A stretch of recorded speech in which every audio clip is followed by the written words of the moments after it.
Hi, I'm Luisa D'Oliveira. I play Emori on The 100.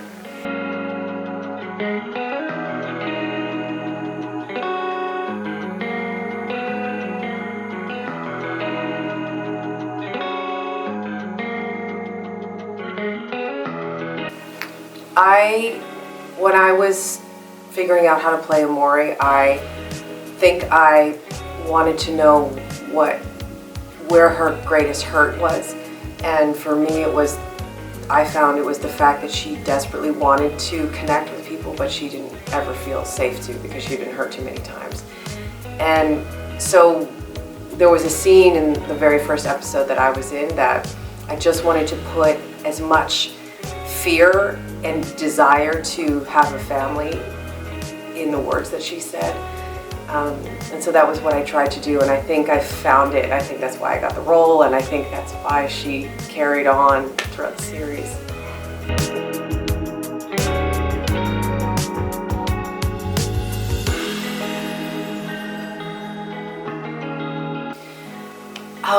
Man, that one was a while ago now, but I remember researching the ailment that my character dealt with, which was a surprising one, and I hadn't even heard of it before. But it was interesting to try and imagine dealing with something psychologically that was very unexpected and strange. And to be honest, I can't even remember what it was now, because it's been quite a while. But yeah, I think research was definitely the way I went for that one.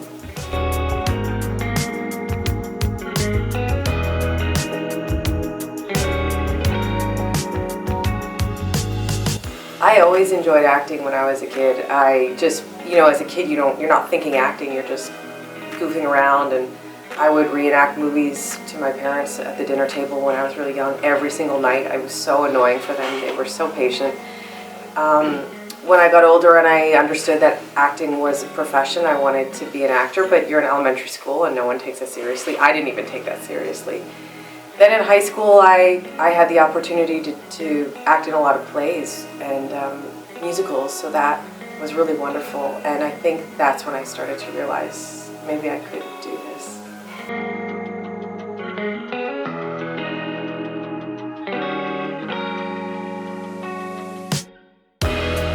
Oh, I mean, Emori. For sure, Emori's been my favorite role. I mean, how could it, not be?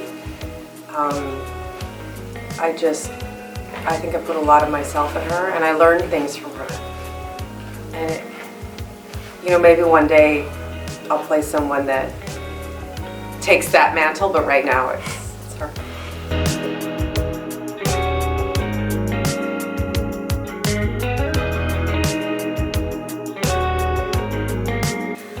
I feel like I've played a lot of characters that have a lot of buried trauma and that feel separated and are calculating.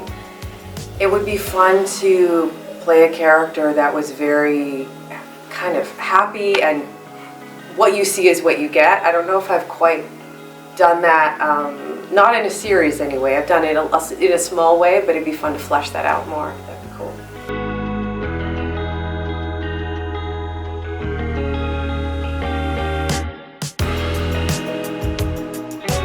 And every time, the whole thing was amazing. I mean, it was regular life, going to set in the freezing cold with people who you got to work with all the time, and in this crazy show, in the apocalypse.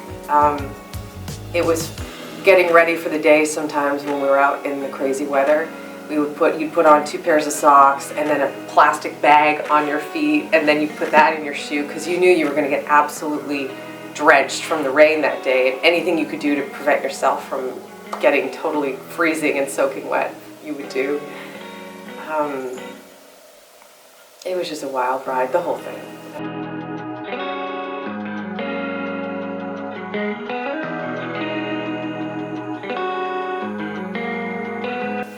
Man, there have been so many moments with actors. Cate Blanchett, so many of the choices she's made, the roles that she's done, I am so impressed. I mean, she's incredible. And Kate Winslet, and Tilda Swinton. Oh, like the kind of boldness that they all have is really incredible. Emily Blunt, wow, she's so funny. She's so funny. I think that everyone fell in love with her in The Devil Wears Prada.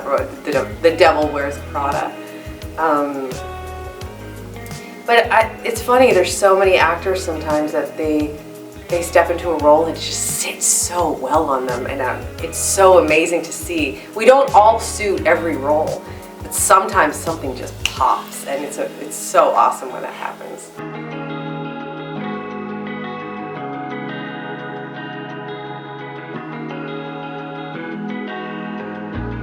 That's a hard one to just pick one. But I think in general, anyone who has told me that they felt Emori's story was like theirs, that they related to her on a very personal level, that touches me the most, because I feel like, you know, we act because we love it and it's fun, but also there's another layer to it, which is it can help people understand themselves. It can help people feel seen. It can help people feel like their story matters, and that people out there understand it because they're going through something similar. So there's therapy, there's reading books. Sometimes a character can help a person understand themselves and process things. And I think when fans have shared with me that my work has helped them know themselves or process their own story or accept themselves, that's probably been the most rewarding thing for me, because it's an incredible blessing to be able to give that to someone else in the world.